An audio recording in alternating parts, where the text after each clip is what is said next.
the problem that you're trying to solve. And if you don't know where it is and where it isn't, I don't know how you begin to solve that problem. And I'm assuming that the carriers know. Let me put it differently. We have every reason to believe that the carriers know and have it mapped out. Well, I don't know why you have every reason to know it, because all of them tell me they don't have it, so I don't know. But a good thing would have been for the industry and the North Carolina Authority and people to sit down and find out what you have in your database. Nobody did that.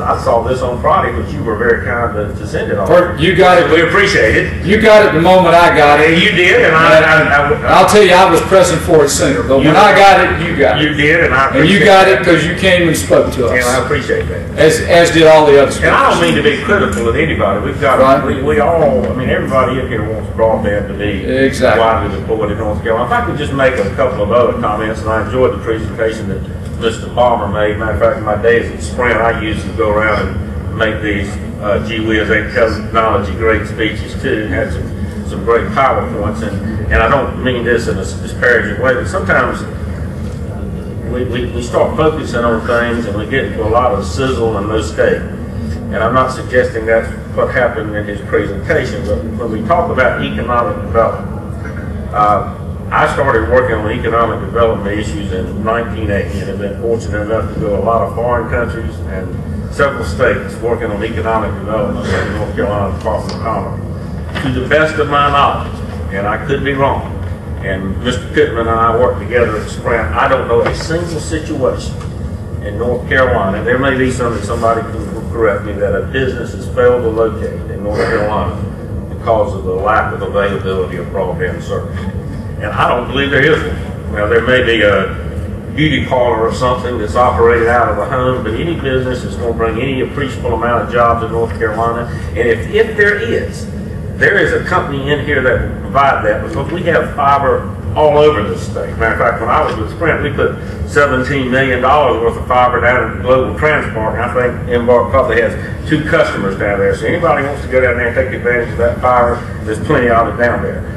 You would want to relocate some of it. We probably should have. Well, and my only point is this: economic development is an important thing, and we need to be mindful of that. But the problem is not broadband. In North Carolina, with all due respect, the problem is availability of interstate equipment highways and the lack of public water and sewer. You ride down Interstate 77 south, the Virginia line, there's nothing out there. And I wish Representative Carroll was here, because he knows this. It's not about broadband. It's about water and sewer. We don't have water and sewer. And businesses just not going to locate where they have to have wells and septic tanks. They just can't do that. And, you know, it's great to talk about Bristol, Virginia. And Bristol, Virginia, in some ways, is a nice story. I was fortunate enough to be summoned by Representative Boucher. That was a Sprint territory that I was responsible for when all of that stuff started. We were involved in some of that from the beginning, and they got into a public system, and they have done a good job, but there have been tremendous financial deficits in that fiber system they've created there, and they have funded those deficits by increasing the charge for electricity and energy.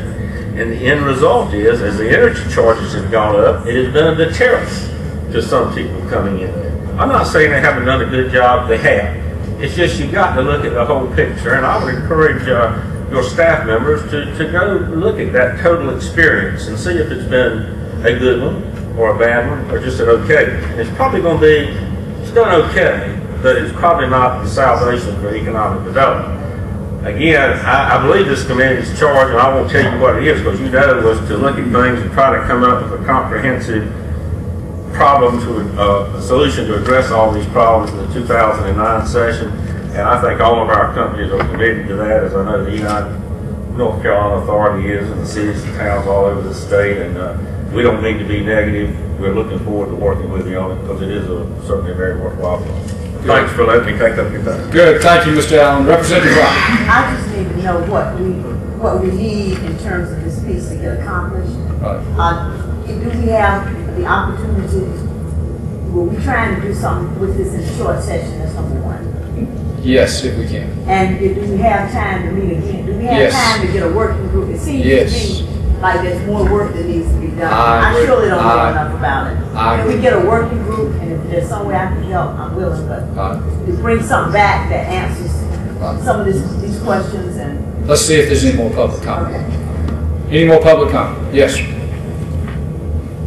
Charlie Pittman with the ENC Authority. And I'm going to agree with most of what Dwight said, and Stan, and everybody's comments. Some of that information is too detailed. I agree with that, Dwight. But I want to address each one of the comments that came up. I may not be in the exact same order. But your comments just a minute ago, like I say, I have a lot of respect for Dwight, worked with him for years. But for economic development now, broadband is a major issue. I will give you 2 examples. That is a requirement, that when the people come in and ask for service now, water, sewage, and electricity is an assumed availability. Now, whether it's real or not, in the rural areas, I will agree with you. It's still a major issue. But they assume that. What they want to know is, and they don't even ask for broadband anymore, is there fiber there?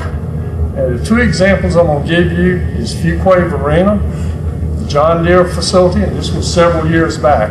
And your comment about when you started in 80, working on that, I will agree with your statement, because up until about 99, companies didn't request this facility.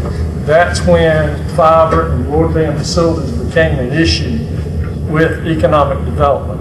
And these are people, I can't remember the young lady's name, but she is in Harnett County. Called me there because John Deere was looking at locating at an industrial park sitting just inside of Harnett County as compared to an industrial park sitting right outside of Fuquay Arena. The question was, do you have fiber, or how fast can you provide it? Well, the issue was a company provided both of those areas. But Harnett County didn't have fiber. Fuquay Arena's industrial park had fiber. The facility went in Fuquay Arena. That was one. The second example is in, yeah, in that case, yeah, but my point was that the decision was made on was it available or not. That was my point. Right. Right, I thought you were saying in North Carolina, I understood it as he did, that it was a North Carolina community they hadn't come to. Not North Carolina, but a North Carolina community. I'd agree with you. You can find it somewhere in the state. That's not the issue. The issue is whether or not in the more rural areas of the state we have it available, and we have it available in a fashion that allows entrepreneurs, which are primarily mom and pop operations, to go forward with it at speed rates that are functional. And part of the information we're getting is that there's a chunk of folks who don't have it, and of those who do have it, a lot of them have it at speed rates that are not terribly functional. Well, I would like to talk to the people at John Deere, and I will bet you, I can't bet you because I couldn't even buy you a cup of coffee, that they decided on Fuquay Arena as opposed to Harnett County for a factor other than broadband. It could have been community college availability, it could have been roads, it could have been an educational system, it could have been cultural, it could be a lot of things. But had they said, we're not coming unless we have the Harnett County site, I believe in my heart of hearts that broadband would have been put there by that company. Now, that's a different issue, I think. But anyway, I think we're talking about 2 different things. Well, Charlie and I... Let him go ahead and finish. Let him go ahead and finish. All right, we'll skip the other example because that was from Germany, but it came to Williamston, and it was because of the availability of broadband in the Williamston Business and Technology Center. The people came there, looked at the facilities, which were buildings that